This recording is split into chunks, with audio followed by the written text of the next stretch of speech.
The walls of Corlin Prime shook as another blast hit the outer shield. Hana pressed her back against the cold metal barrier and checked her spear's energy reading. The blue glow that once burned bright now flickered like a dying candle. Around her, the command center lay in ruins. Broken glass covered the floor. Sparks flew from damaged control panels. The smell of smoke filled the air. 3 days ago, 500 Corlin warriors had stood ready to defend this outpost. Now only Hana remained alive. She heard them coming. The Vex made sounds like angry insects mixed with grinding metal. Their claws scraped against the floor as they moved through the corridors. Hana knew they would find her soon. The command center had only one exit, and the creatures blocked it. Commander Bora had died protecting the evacuation route. Captain Sung fell defending the weapon stores. Lieutenant Mira gave her life-buying time for the civilians to escape. All the others were gone too. Hana was the last warrior of Corlin Prime. The chittering grew louder. Shadows moved in the hallway outside. Hana gripped her spear tighter and stepped into the center of the room. If she was going to die, she would die fighting. The first Vex burst through the doorway. It looked like a giant spider made of black metal and hate. Its 8 eyes glowed red in the darkness. Sharp claws extended from its limbs. Behind it came another, then another, until dozens of the creatures surrounded her. Hana raised her spear and activated the energy blade. The weapon hummed as power flowed through it. This spear had belonged to her grandmother, and her grandmother's grandmother before that. 5 generations of warriors had carried it into battle. Today it would taste Vex blood one last time. The creatures attacked from all sides. Hana spun and slashed, her blade cutting through the first wave. Black liquid sprayed across the walls as Vex fell around her. But more kept coming. They climbed over the bodies of their dead brothers. They hung from the ceiling. They pressed in from every direction. Hana fought like the warrior she was. Every move was perfect. Every strike found its target. Her blade sang as it cut through armor and flesh. But there were too many of them. For every Vex she killed, 2 more took its place. A claw raked across her back, tearing through her armor. Another caught her leg, sending her stumbling. The creatures sensed weakness and pressed their attack. Hana gave ground step by step as the circle grew smaller. Her spear began to smoke. The energy core was overheating. The weapon had never been meant for such extended combat. Sparks flew from the handle. The blade flickered and dimmed. "Come on," Hana whispered to the ancient weapon. Just a little longer. A massive Vex, larger than the others, pushed through the crowd. This one wore armor plates and carried weapons of its own. It must be their leader. The creature raised a blade that crackled with electricity and pointed it at Hana. Corallan warrior. It spoke in broken galactic standard. "You fight well, but you die now." Hana raised her spear to block the attack. The 2 weapons met with a shower of sparks. The Vex was strong, much stronger than her. It pressed down with all its weight. Hana's spear began to bend under the pressure. The energy core gave a final, dying pulse. Then it went dark. With a sharp crack, the spear blade shattered. Pieces of metal scattered across the floor. Hana stared at the broken handle in her hands. 5 generations of warriors, and she had failed them all. The Vex leader laughed, a sound like breaking glass. "Now you have nothing, little warrior." The creatures closed in. Hana backed against the wall, still holding the broken spear handle. She would not beg. She would not run. If death was coming, she would meet it standing. The ceiling exploded. Chunks of metal and concrete rained down on the Vex. Something large crashed through the hole, trailing smoke and sparks. It hit the floor hard, rolled twice, and came to rest against a broken control panel. The Vex stopped their attack, confused by this new development. Hana blinked dust from her eyes and tried to see what had fallen from above. A figure in a battered environmental suit slowly picked itself up from the debris. The suit was scratched and dented. One of the helmet lights was broken.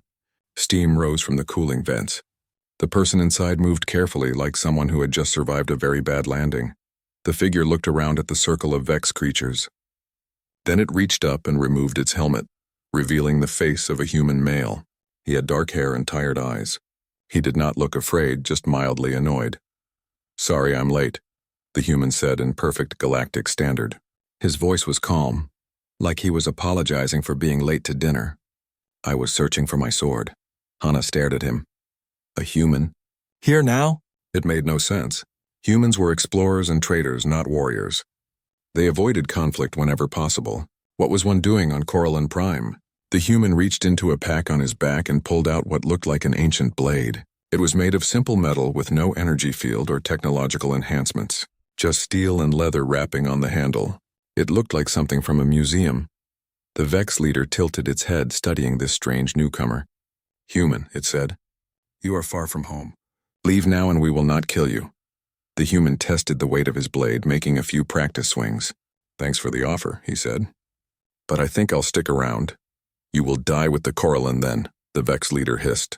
"Maybe," the human said. He took a step forward. "But probably not." What happened next made no sense to Hana. The human moved like water flowing downhill. His sword was everywhere at once, cutting through Vex armor like it was paper. He spun and ducked and struck in ways that should not have worked. His style followed no pattern she recognized. It was chaos, but deadly chaos. The Vex tried to surround him, but he was never where they expected. He would be fighting 3 creatures on one side, then suddenly appear behind 2 others on the opposite side. His blade found every weak point in their armor. Black blood splattered the walls as bodies fell around him.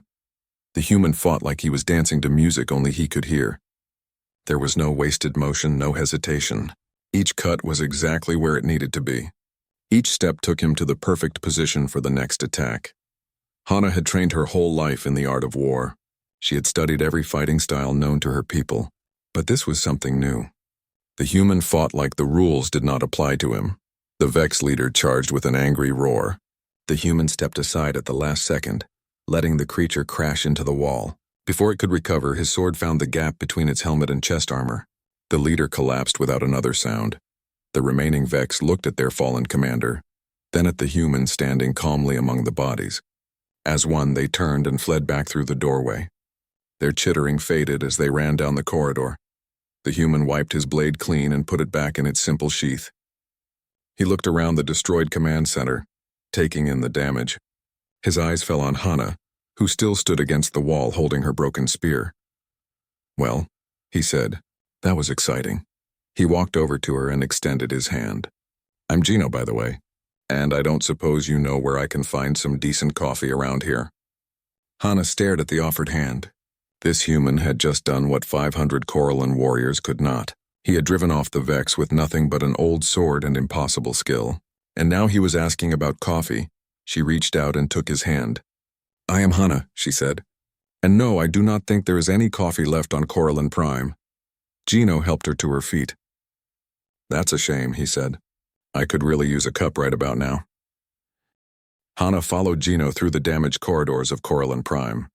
The human moved with the same fluid grace he had shown in battle, but now he seemed more interested in examining the architecture than watching for enemies. He stopped frequently to look at control panels and structural supports, making small humming sounds of approval. "Nice design," he said, running his hand along a support beam. "Very efficient. You Corallines really know how to build things." Hana kept her weapon ready, even though all she had left was the broken handle of her spear. "How did you get here?" she asked. "Where did you come from?" Gino pointed up at the hole he had made in the ceiling. "My ship had some engine trouble. I was trying to make emergency repairs when the whole thing came apart." "Lucky for me, your command center broke my fall." "Lucky for both of us," Hana said. She looked at the simple sword on his back. "That blade of yours? I have never seen anything like it." "Really?" Gino seemed surprised. "It is just an old family piece. My grandfather carried it and his grandfather before him." "Nothing special about it," Hana disagreed. She had seen the sword cut through Vex armor like it was made of soft plastic. No normal blade could do that. But when she tried to examine it more closely, Gino had already moved on. They reached the hangar bay where the last evacuation ship waited. The pilot, a young Coralline named Kira, looked relieved to see them alive. "Hana, I was about to leave without you," Kira said. Then she noticed Gino. "Who is this?" "A human who saved my life," Hana replied. "His name is Gino." Kira stared at the human with wide eyes. "A human, here? But humans do not fight. They are traders and explorers." Gino shrugged. "I am definitely more of an explorer than a fighter. The fighting just seems to find me sometimes." As they boarded the ship, Gino activated a communication device built into his suit. A voice answered immediately, speaking in human standard with a slight accent. "Gino! Thank the stars you are alive. We lost your signal 3 hours ago. What happened? Hey Minho, Gino said. Sorry about that. I had a little crash landing. Made some new friends, fought some Vex, the usual. There was a pause. You fought Vex? Gino, you were supposed to be doing reconnaissance only. No combat engagement was authorized. I know. But they were being rude to my new friend here. I could not just ignore that. Hana listened to this exchange with growing confusion. The voice on the radio, Minho, sounded like he was scolding Gino for fighting, but fighting was what warriors did. How could anyone object to defending others? As their ship lifted off from Coralline Prime, Gino pulled out a small container from his pack. Would you like some coffee? He asked Hana. I always carry emergency supplies. The drink was bitter and strange, but it warmed her from the inside. Hana found herself oddly comforted by the taste. This is coffee? Real Earth coffee, Gino said proudly. Best stimulant in the galaxy. Keeps you alert during long missions. How do humans conduct warfare? Hana asked. As a warrior, she needed to understand the fighting methods of her new ally. Gino looked thoughtful. Well, we do not really plan much. We just show up and see what happens. Then we figure out how to deal with whatever we find. This answer horrified Hana. Her people had spent thousands of years perfecting the art of war. Every battle was planned down to the smallest detail. Every move was calculated. Every strategy was tested. But how can you win without planning? Planning is overrated, Gino said. The enemy expects you to have a plan. When you do not have one, they get confused. Confused enemies make mistakes. Before Hana could respond, Kira's voice came over the ship's intercom. We have a problem. Vex ships approaching fast. Looks like a hunting pack. Through the viewports, Hana could see them coming. 6 sleek Vex fighters moving in perfect formation. Their weapons were already charging. Green energy building along their hulls. Can we outrun them? Gino asked. Not in this old transport, Kira replied. We need to fight or hide. Gino stood up and moved toward the ship's weapon controls. Fighting it is then. He began activating systems with practiced ease. Kira, can you patch me through to my ship's AI? The one that is hopefully still floating around up there somewhere. Done, Kira said. Minho? Gino called. Still here, Gino. I see the Vex ships on sensors. You are outnumbered 6-1.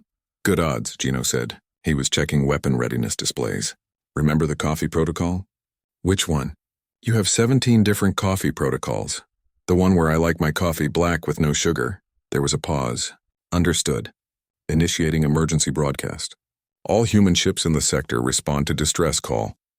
Hana watched this exchange with growing amazement. They were talking about coffee while Vex fighters closed in for an attack.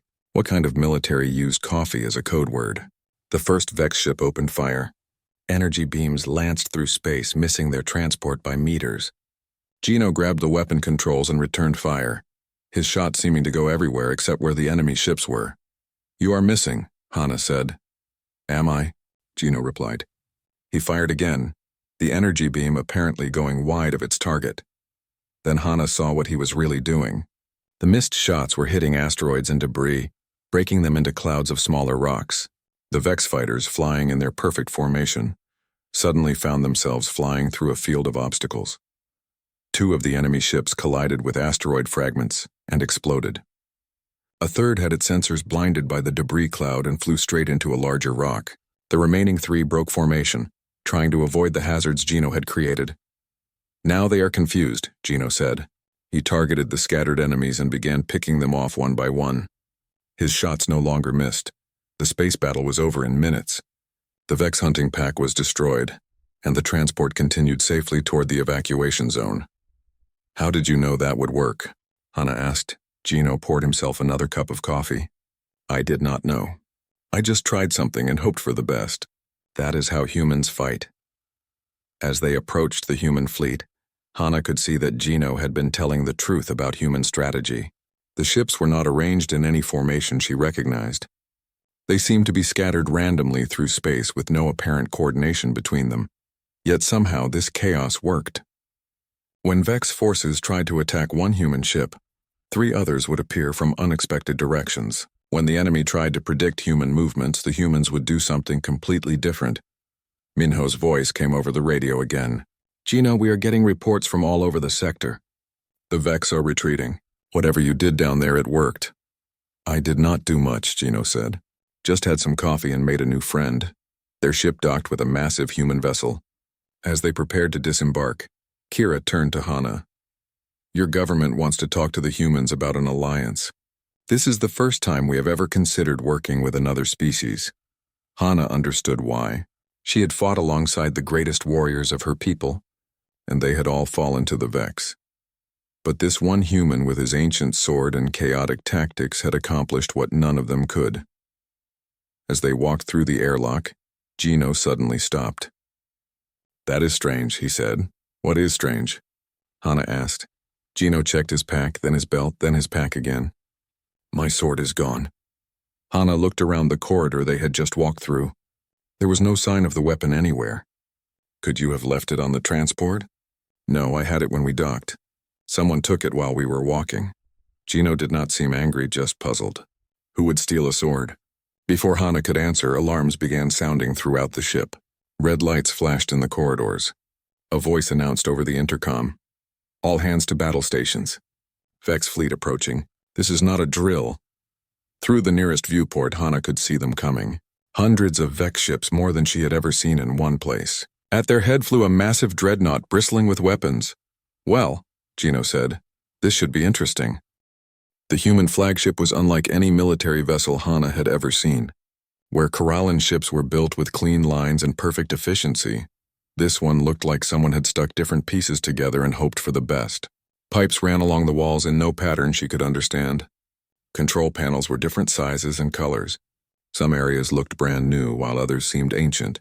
Yet somehow it all worked. Captain Juan met them at the docking bay. She was a short human woman with gray hair and laugh lines around her eyes. Gino, good to see you in one piece, though I hear you have been causing trouble again. Just a little trouble, Gino said. Captain Juan, this is Hana. She is the warrior I told you about. Juan studied Hana with sharp eyes. The one who held off 500 Vex single-handed? 500 Vex held off one of her, Gino corrected. There is a difference. As they walked through the ship, Hana noticed crew members of many different species working together. Humans worked alongside beings she had never seen before. Everyone seemed to know their job, even though there was no obvious command structure. How do you coordinate your forces? Hana asked Captain Juan. We do not, Juan replied. Everyone just does what needs to be done. Works better than you might think. They reached the bridge just as the Vex fleet came into weapons range. Through the main viewport, Hana could see the enemy dreadnought. It was enormous, easily 10 times the size of the human flagship. Its weapons were already charging. Report, Captain Juan called out. Vex fleet holding position, reported a human at the sensor station. Looks like they want to talk first. A communication came through from the enemy flagship. The image of a Vex commander appeared on the main screen. This one was different from the creatures Hana had fought before. It wore elaborate armor and carried weapons that crackled with energy. Its eyes burned with intelligence. I am General Tay, the creature announced. I come for the human who killed my hunting pack. Surrender him to us and we will spare your fleet. Captain Juan looked at Gino. What did you do to upset them? I killed some Vex who were trying to kill Hana, Gino said. They seem to have taken it personally. Human warrior, General Tay continued, looking directly at Gino through the screen. Your species interests me. You fight unlike any beings we have encountered. We would study your methods. Study this, Gino said, and made a rude gesture with his hand. General Tay's mandibles clicked in what might have been laughter. Excellent. We will take you alive if possible, dead if necessary. The transmission ended. Well, that went well, Captain Juan said. All ships prepare for battle. Execute plan. What plan are we on now? Plan Chaos 7, someone called out. Right.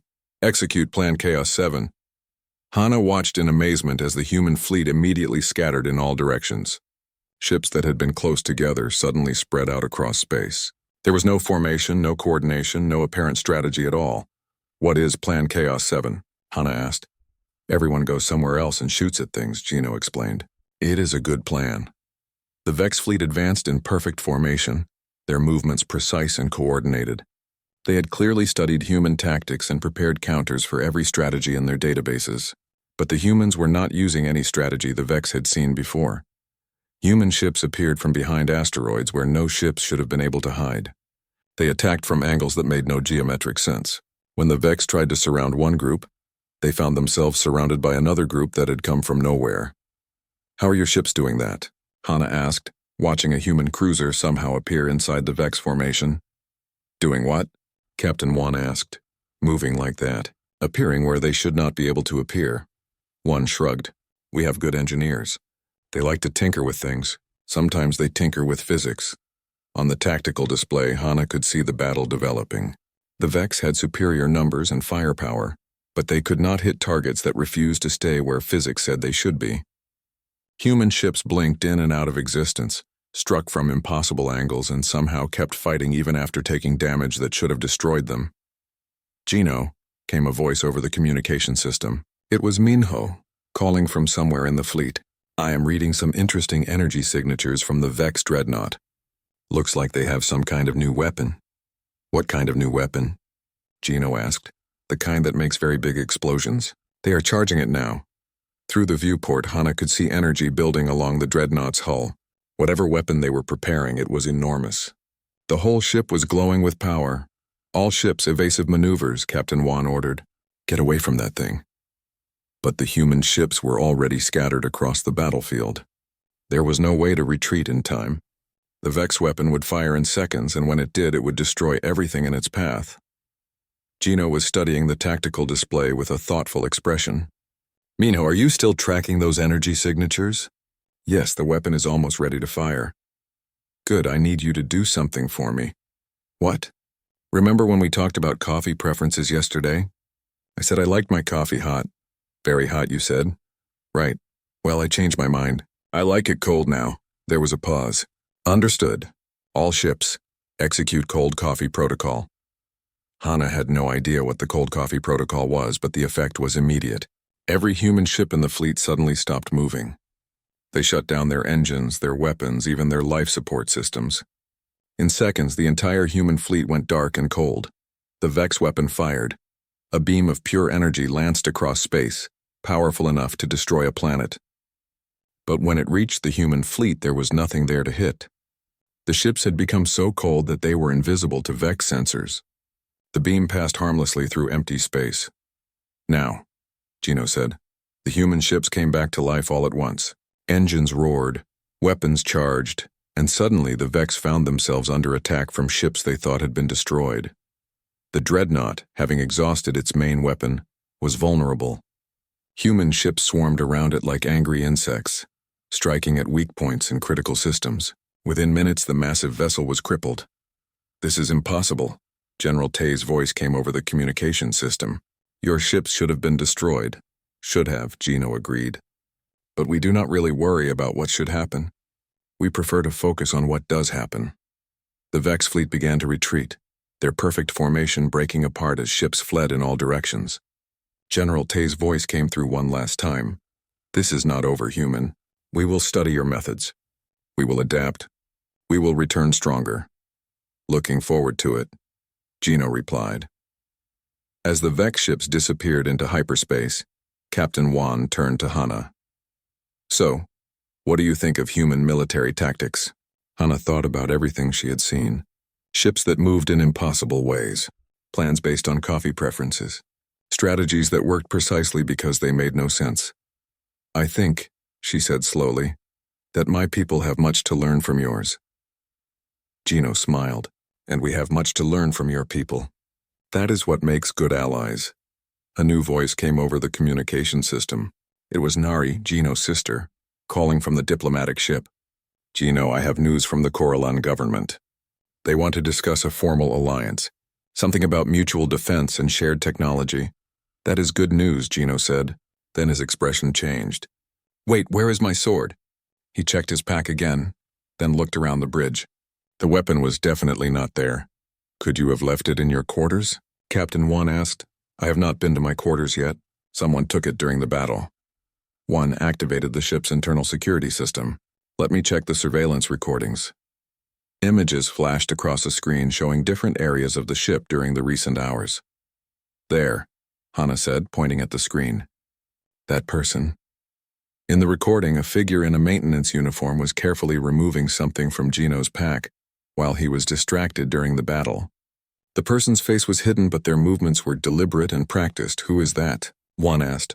I do not know, Gino said, but they knew exactly where to look. This was not a random theft. The recording showed the figure disappearing into a maintenance shaft, carrying what looked like Gino's sword. We will find them, Juan promised. No one steals from my crew, but Gino seemed oddly calm about the theft. It is just a sword, he said. I can fight without it if I need to. Hana disagreed. She had seen what that sword could do. Losing such a weapon seemed like a serious problem. As if reading her thoughts, Gino smiled. Do not worry, Hana. I have a feeling this will all work out in the end. The search for Gino's stolen sword took them deep into the maintenance sections of the human flagship. Captain Juan led the investigation personally, bringing along Hana and Gino.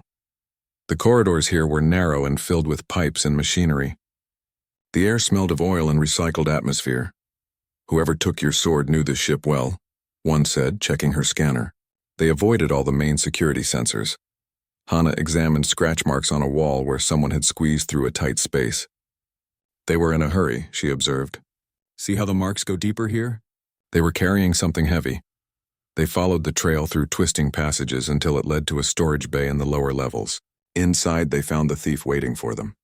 It was a human male named Kai, wearing the uniform of a ship's engineer. He sat calmly beside a workbench where Gino's sword lay in pieces. Kai? Captain One said in surprise. What are you doing down here? My job, Kai replied. He held up a small device that was scanning the sword components. Do you know what this weapon really is, Captain? It is Gino's family sword, Juan said. Return it immediately, Kai laughed. Family sword? This is the most advanced piece of technology I have ever seen. The molecular structure alone defies everything we know about metallurgy. Hana moved closer to examine the disassembled weapon. Even in pieces, she could sense the power within it. What have you discovered? This blade can cut through any known material, Kai explained. The metal is somehow programmed at the atomic level. It responds to the user's intentions, becoming harder or sharper as needed. And this is just one sword. Imagine what we could do with 1,000 of them. Gino leaned against the doorway, looking unconcerned. Kai, you know you could have just asked me about it. Would you have told me the truth? Kai demanded. Would you have explained how humans have been hiding technology like this from the rest of the galaxy? What technology? Gino asked. It is just a sword my grandfather made. Kai gestured at his scanner readings. Your grandfather was apparently capable of atomic manipulation on a scale that should be impossible. This weapon exists in a state of controlled quantum flux. The metal phases between different molecular structures depending on what it needs to cut. Captain Juan looked confused. Kai, what are you talking about? I am talking about the fact that we have been fighting this war with primitive weapons while we had access to miracle technology all along. Kai stood up, holding one piece of the sword. This single blade could change the course of the entire conflict. Hana studied Gino's reaction. The human seemed more interested in examining the storage bay than in defending his weapon. You do not seem surprised by this, she said to him. Should I be? Gino asked. Grandfather always said the sword was special. I just never thought about how special. A new voice interrupted them. That is because you never needed to think about it. They turned to see a Corellan woman entering the storage bay. Hana recognized her immediately as Ambassador Leah, one of the most senior diplomats in the Corellan government. Ambassador, Hana said, surprised. What are you doing here? Investigating reports of advanced human technology, Leah replied. She looked at the disassembled sword with keen interest. Technology that could tip the balance of this war. Captain Juan crossed her arms. With respect, Ambassador, this is an internal human matter. Is it? Leah asked. When that technology could save millions of lives? When it could end this war in our favor? Kai nodded enthusiastically. Exactly. We have a responsibility to use every advantage we can get. Gino walked over to the workbench and picked up the pieces of his sword. Kai, you have made one small mistake in your analysis. What mistake? You assumed this was the only sword. Gino reached into his pack and pulled out an identical weapon. This is the sword I have been carrying. Kai stared at the second blade. That is impossible. My scan showed you only had one sword. Your scans were correct, Gino said. He reached into his pack again and pulled out a third sword, then a fourth. Then a fifth. I carry 7 swords. Only I know which one is the real one. 7? Ambassador Leah asked. Which one has the advanced technology? Gino lined up all 7 swords on the workbench. They looked identical in every way. That is an interesting question. Kai grabbed his scanner and began examining each weapon. After several minutes, he looked up with a frustrated expression. They all read the same. I cannot tell which one is real. Maybe they are all real, Gino suggested. Or maybe none of them are. Does it matter? Of course it matters, Kai shouted. We need to understand this technology. We need to replicate it. Why? Gino asked. So we can make more weapons? So we can kill more efficiently? So we can win this war. Gino picked up one of the swords and drew the blade. It looked exactly like the weapon Hana had seen him use in battle. Kai, you have been thinking about this all wrong. What do you mean? The sword was never the point. Gino set the weapon aside and picked up a maintenance tool from the workbench. Watch and learn. Before anyone could react, the storage bay door burst open and a squad of Vex warriors charged in. They must have infiltrated the ship during the confusion of the battle. Their weapons were raised and ready to fire. Gino moved like liquid lightning. The maintenance tool in his hand became a deadly weapon, striking at weak points in Vex armor. He spun and ducked and attacked with the same impossible grace Hana had seen before. Within seconds, all the Vex lay dead on the floor. How? Kai whispered. Without the sword, how did you do that? Gino set down the maintenance tool and picked up a piece of broken hull plating. He tested its weight and balance. Any object can be a weapon if you know how to use it. He demonstrated with a few practice moves. The sword does not make the warrior. The warrior makes the sword. Ambassador Leah stepped forward. But surely the technology helps, does it? Gino asked. He picked up a coffee mug from the workbench and held it like a weapon. I could probably fight just as well with this. That is impossible, Kai said, is it? Gino tossed the mug in the air, caught it, and went through a series of combat moves that looked just as deadly as anything he had done with the sword. Captain Juan was beginning to understand. Gino, are you saying the sword is not really advanced technology? I am saying it does not matter whether it is or not, Gino replied. A weapon is only as good as the person using it. You can give the most advanced sword in the galaxy to someone who does not know how to fight, and they will still lose to someone with a sharp stick who does know how to fight. Hana found herself nodding. This made sense to her. She had trained with many different weapons over the years. The weapon itself was never as important as the skill and determination of the warrior. But the scanner readings, Kai protested. The molecular structure could be real, Gino admitted. Or they could be the result of good craftsmanship. Grandfather was an excellent metalworker. He knew how to make steel that would hold an edge and flex without breaking. You are saying it is just a normal sword? I am saying it does not matter. Gino picked up all 7 swords and put them back in his pack. The real weapon is not what you carry in your hand. It is what you carry in your mind. Before anyone could respond, alarms began sounding throughout the ship. Captain Juan activated her communication device. Report, she called. Captain, we have a massive Vex fleet approaching, came the reply. General Tay is back and he has brought friends. Lots of friends. Through the storage bay's small viewport, they could see ships filling space as far as the eye could see. Hundreds of Vex vessels, all heading straight for the human fleet. How many? One asked. At least 1,000 ships. Maybe more. They have us outnumbered 50-1. Ambassador Leah looked pale. This is impossible. No Vex fleet has ever been that large. Looks like General Tay has been busy, Gino said. He seemed completely calm despite the overwhelming odds. Captain, we should probably get to the bridge. As they made their way through the ship's corridors, Kai grabbed Gino's arm. You have to tell me about the swords. With technology like that, we could still win this battle. Gino gently removed Kai's hand. Kai, I am going to tell you a secret about human military strategy. What secret? We do not win because we have better weapons. We do not win because we have better ships. We do not even win because we have better plans. Then how do you win? Gino smiled. We win because we never give up. And because we are really, really good at making things up as we go along. The alarms continued to sound as they reached the bridge. Through the main viewport, the Vex fleet looked like a black cloud covering the stars. General Tay's dreadnought led the formation, larger and more heavily armed than before. All ships prepare for battle, Captain Juan announced. This is going to be a big one. Gino took his position at a tactical station.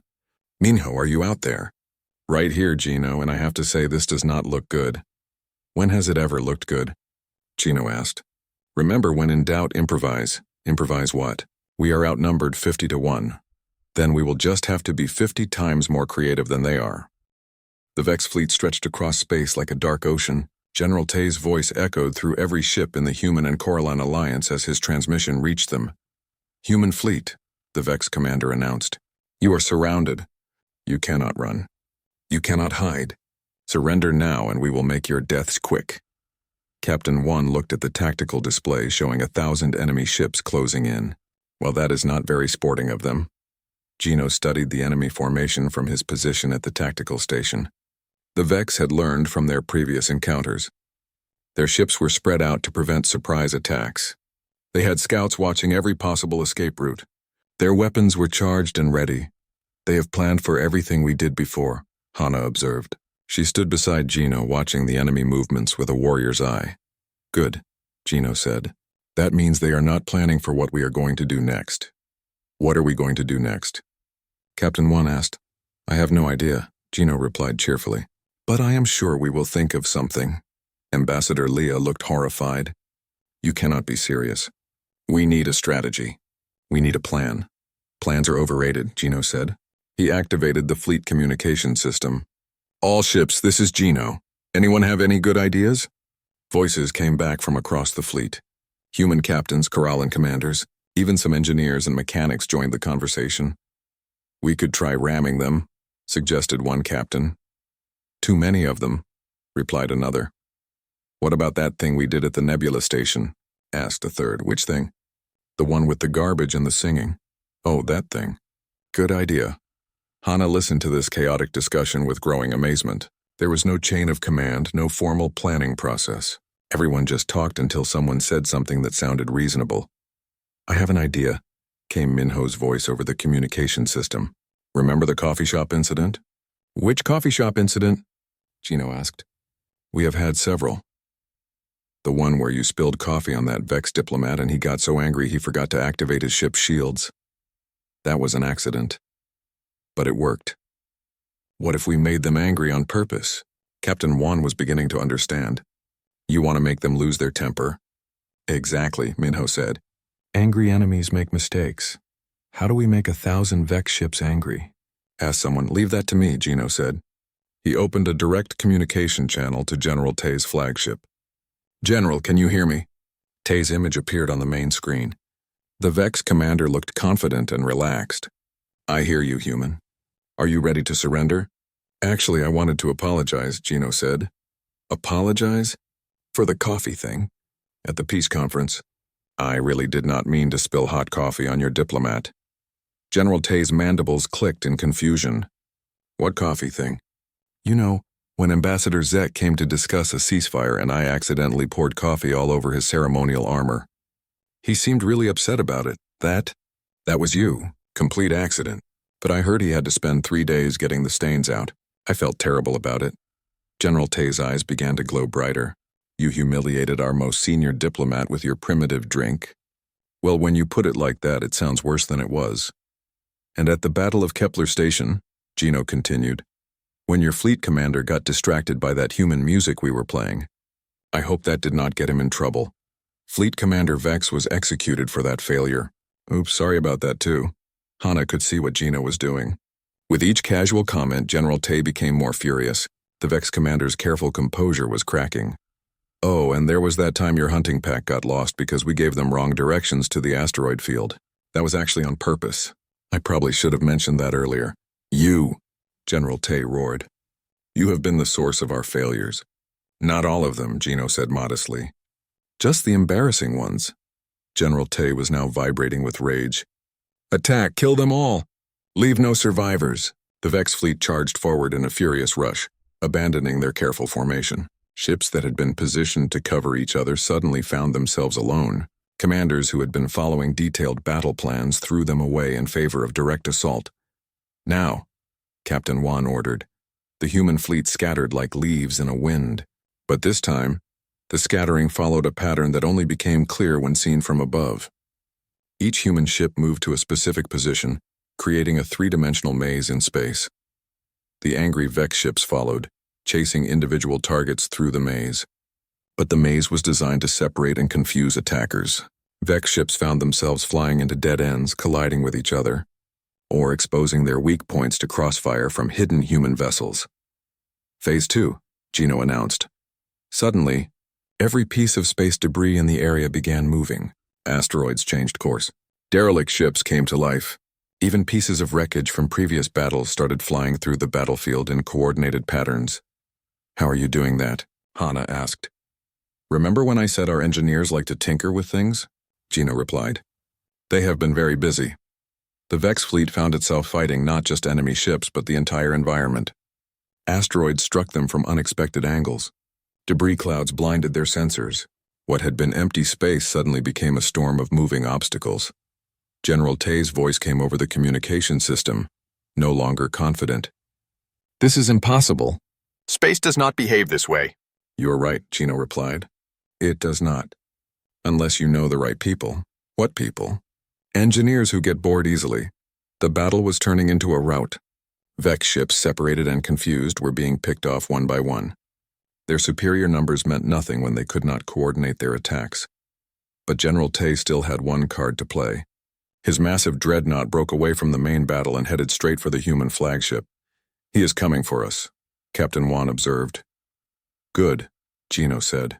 "I was hoping he would." The dreadnought opened fire with every weapon it had. Energy beams and missile salvos streaked toward the human ship.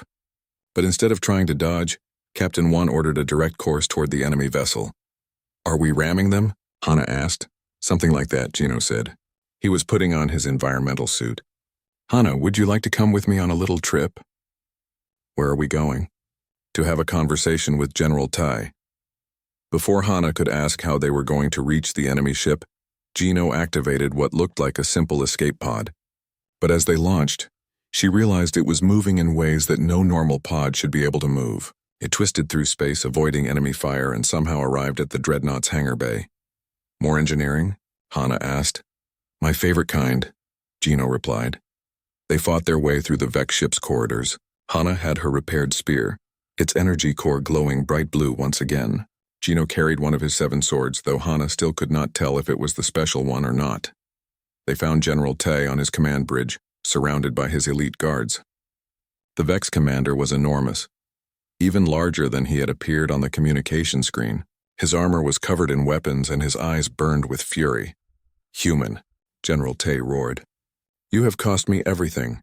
My fleet is destroyed. My reputation is ruined, but I will have your head as a trophy." "Actually," Gino said, drawing his sword, "I was thinking we could settle this with single combat. Traditional weapons only." General Tay laughed, a sound like breaking metal. "You challenge me? With that primitive blade?" "Well," Gino said, reaching into his pack, "I was thinking of using this instead." He pulled out what looked like a yellow rubber chicken. The entire bridge fell silent. Even the Vex guards stopped moving, confused by this unexpected development. What is that?" General Tay asked. "Emergency rations," Gino said seriously. "Very nutritious. Also, technically a traditional weapon on some planets." General Tay stared at the rubber chicken. His tactical mind, trained for thousands of battles, simply could not process this information. A rubber chicken was not a weapon. It was not a threat. It was not even logical. And in that moment of complete confusion, Hana struck. Her spear pierced the command center's main control matrix, sending sparks flying across the bridge. The ship's lights flickered and died. Emergency systems activated as the dreadnought's command structure collapsed. "How?" General Tay asked, his voice weak. "The rubber chicken was a distraction," Gino explained. "While you were trying to figure out what it was, Hana destroyed your ship. But the chicken is still just a rubber chicken. Sometimes the silliest ideas work the best because nobody expects them." As the Vex dreadnought died around them, General Tay slumped in his command chair. "Your species makes no sense." "Thank you," Gino said. "We work very hard at that." They escaped the dying ship just as the Vex fleet began its final retreat. The surviving enemy vessels fled in all directions, their formation completely broken. Back on the human flagship, Captain Juan was coordinating the aftermath of the battle. "Casualty reports coming in," she announced. We lost 12 ships, but the Vex lost over 800. Ambassador Leah looked stunned. This should not have been possible. They outnumbered us 50-1. Numbers do not always matter, Hannah said. She was beginning to understand human military philosophy. Sometimes the side that makes the least sense wins.